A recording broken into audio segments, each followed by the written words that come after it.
కీర్తికి vomiting sensation తగ్గడానికి లక్ష్మి చెప్పిన trick ప్రకారం పచ్చి మామిడికాయ కట్ చేసి తులసి కీర్తికి అందిస్తూ ఇవి తినండి వదిన, మీకు వామిటింగ్ సెన్సేషన్ తగ్గుతుంది అని అంటూ ఉండగా కీర్తి తింటూ సంతోషపడుతూ ఉంటుంది. అవి పుల్లగా ఉండడంతో ఇష్టంగా తింటూ ఉంటుంది కీర్తి.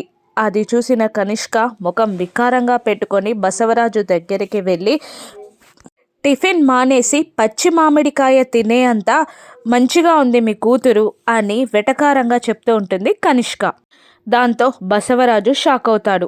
మళ్ళీ కనిష్క ఆ కిలాడి తులసి డాక్టర్తో అబద్ధం చెప్పించిందని నా అనుమానం. కీర్తి ప్రెగ్నెంట్ ఏమో అని నాకు డౌట్గా ఉంది. మీరు డాక్టర్కి కాల్ చేసి మళ్ళీ ఒకసారి చెకప్ చేయించండి అని కనిష్క చెప్పగానే, నువ్వు చెప్పినట్టే ఇప్పుడే డాక్టర్కి కాల్ చేస్తా అని అంటూ డాక్టర్కి కాల్ చేసి ఉన్నట్టుండి ఇంటికి రమ్మని చెప్తాడు బసవరాజు.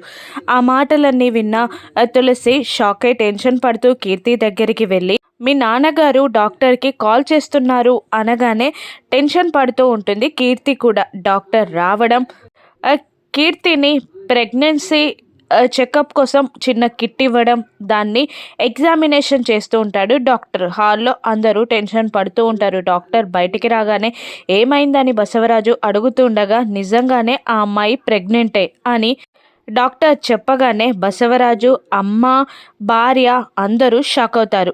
కనిష్క సంతోషపడుతూ ఉంటుంది.